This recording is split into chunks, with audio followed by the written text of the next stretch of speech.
Welcome back to the Be an Actor. My name is Mohari Masugu and I am an actor. First things first, I apologize for being erratic. You may be able to hear that my breathing is slightly more labored. That is because I went and got a chest infection.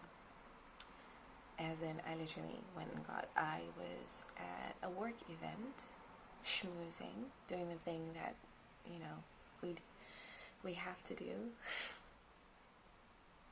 We have to do in order for us to get more work or to secure work. So I was socializing, and someone at the event had a chest infection and didn't tell us. And we went off, and a couple of us are down with it. So I have had to take time off and sit down and sleep and take very strong steroids and pills to get back to health. So with that in mind, I will say, please, if you have a temperature, if you're feeling unwell, don't go out to meet people. Don't do that. We've just had a pandemic where the entire planet was on lockdown because of a contagious disease. That still hasn't left. It's not the one. I don't have that one. I don't have COVID. But there are other communicable diseases out there. And a temperature is your body's way of telling you that it's fighting an infection. And if you're fighting an infection, please don't go and infect other people. Please, don't do that. If there's one thing we learned from the last 3-4 years, maybe, we're heading into 4 years with this thing, it's you have absolutely no idea how someone else's body is going to react to what is happening in your body. Yes, it's a cold for you, but it's a chest infection for someone else. It's possibly demise for another. You don't know. You don't know. Someone who looks perfectly healthy may have a compromised immune system. And it's just kind. Just don't do it. Please. Just don't.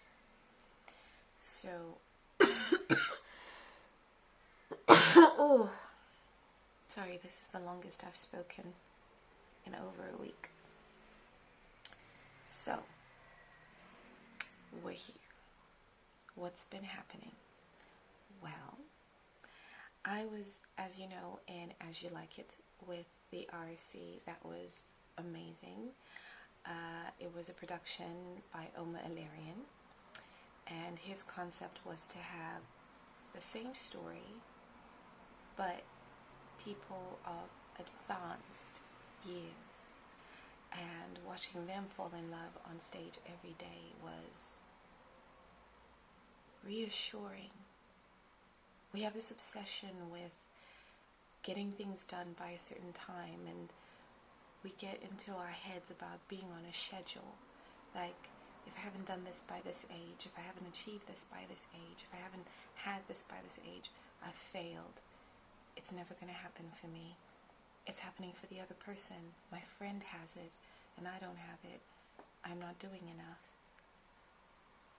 Being part of this show, working with people, some of whom have worked for 60 years, and those 60 years, some of them were amazing, some of them were so lean they wondered if they were going to work again. All of them have had, God, careers. I was understudying Geraldine James, and she talked about when she worked as an understudy. Well, not an understudy, like when she was, you know, like the new person, and she worked with a big star, and how she was treated there, and how that informed how she treats other people.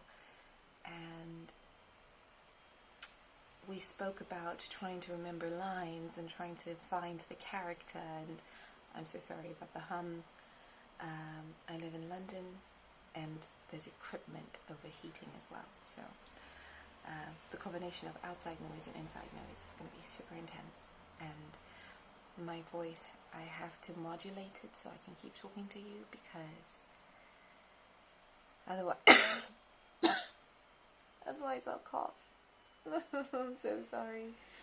But anyway, what I experienced firsthand was the fact that I am not the master of time. So time is the master of itself. Everything is going to happen in its own time. Like, I recently made a major decision to change my team. It's taken me a long time to find a new team, and it was terrifying because I didn't know if I was making the right decision.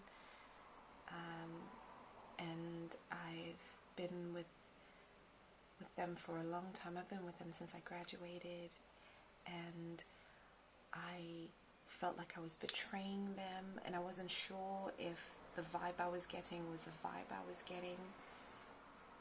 So then I tentatively cast my net and was getting some interest, but no one was biting. Like, I sent messages to major agents and got lovely messages back and lovely feedback, but no one was biting, and it's like, oh, so my current team is right. I'm not a hot ticket. And that didn't help with my confidence. That made me take more time. So then all of this time is passing. And then just in the last week, from my bed, I changed team. I contact, and everything's just happened so quickly. And I sat there going, I panicked for nothing. I literally wrote down, I panicked for nothing. I could have done this years ago. I've wasted so much time. The temptation to think that came to me. And then I remembered my run with the RSC and my work with Cleo, Sylvestre, and Malcolm Sinclair, and Geraldine James, and David Sibley, and David Filder, and and Hewitt, and James, and all these people, and listening to them talking about their careers and their lives, the balance that they've managed to reach. Now, these people have been working, some of them, for 60 years. And how much time masters itself when you are grasping for something and striving for something. You think that every moment that you don't achieve the thing is a moment you waste. And that is what you think, that's what you feel, and that's fine. And there's another truth. Things happen according to the timetable set, I believe, by God. You can believe by fate, by destiny, whatever, or nothing. Like, time moves in an unending stream and things happen. Either way, we cannot control when things happen. We can't even control how they happen. So where's the sense in beating myself up about it, or beating yourself up about it? You can't change what's happened in the past. You can only inform it by what you do right now, and what you do right now is informing it. So either beating yourself up about how far you've come, or how far away you are, will inform how much you beat yourself up in the future. Or congratulating yourself for how much you've done will inform how well you congratulate yourself for what you will do in the future, because either way, things are going to happen for you. Either way, you've invested this time. You are investing in your dream. You are. You're walking towards it. You are doing everything you can do. Even if you are in traction. Sorry. Major car. I don't know if you're hearing that. I'll wait for it to pause. Whether you know that you're stuck in the mud and your wheels are spinning. Your wheels are spinning. Your engine is revving. Like, you are doing as much as you can do to get to where you need to get to.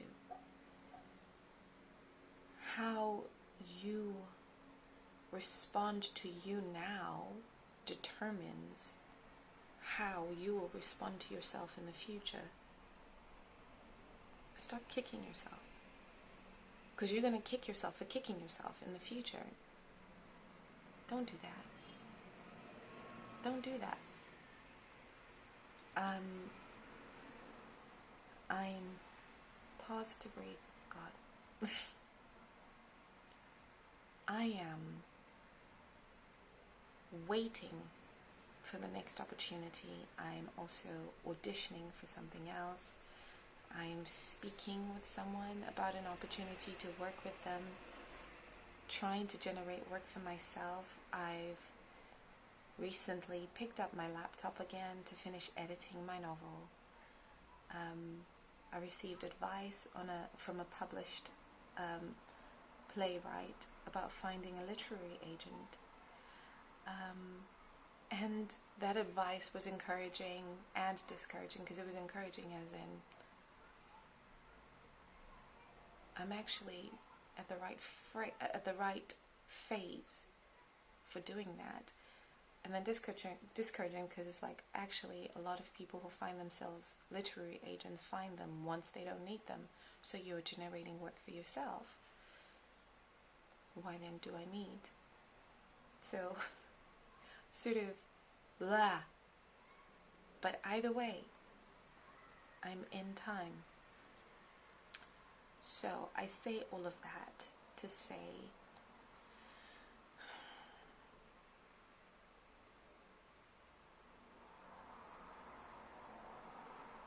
you're doing what you need to be doing if you're doing what you need to be doing. So if you are wanting to be an actor and you don't have any experience, if you're going to classes, there are lots of studios that have evening classes and weekend classes. If you're taking those courses, are you doing student films? Because you can sign up for those. Keep in touch with people you've worked with before. So email them, not random, oh, the sun was shining and I thought of you. No, if they do something new, message them. Where can I watch it? I heard you doing this. Are the tickets available? Or I just watched this and I saw it and I really thought of it, and it reminded me of working with you. Just maintain relationships. If you're feeling compelled to look for an agent, go on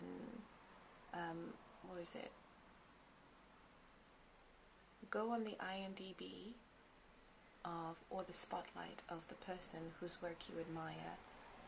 Find out who they're signed with. Find out who their contemporaries are. Write those agents. Money is an issue right now, so be wise. You do not need to pay for an agent. You don't. Your agent gets a commission from the work that they help you get. So if someone's asking you to pay up front to join their agency, they are not as, how should I put it? Actors pay their agent the same way they pay the government. You get a cut of what I make. Okay? And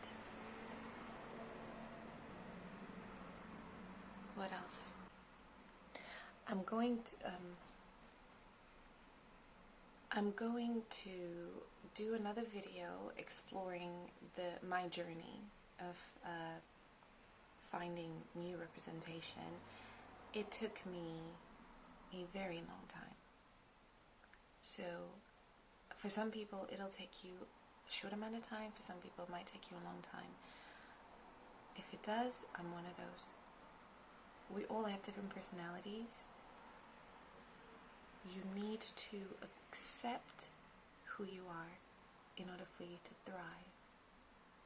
So stop comparing yourself to someone else and thinking they can do this, why can't I? You have different personalities. The personality you have is the personality you need. I'm going to go off now and, believe it or not, rest. Lord have mercy. This is so stupid. I'm just sitting here and I'm so tired. May God bless you. Oh, may He keep you. May He make His face to shine on you and be gracious to you. May He turn His countenance towards you and give you peace. Please don't go outside and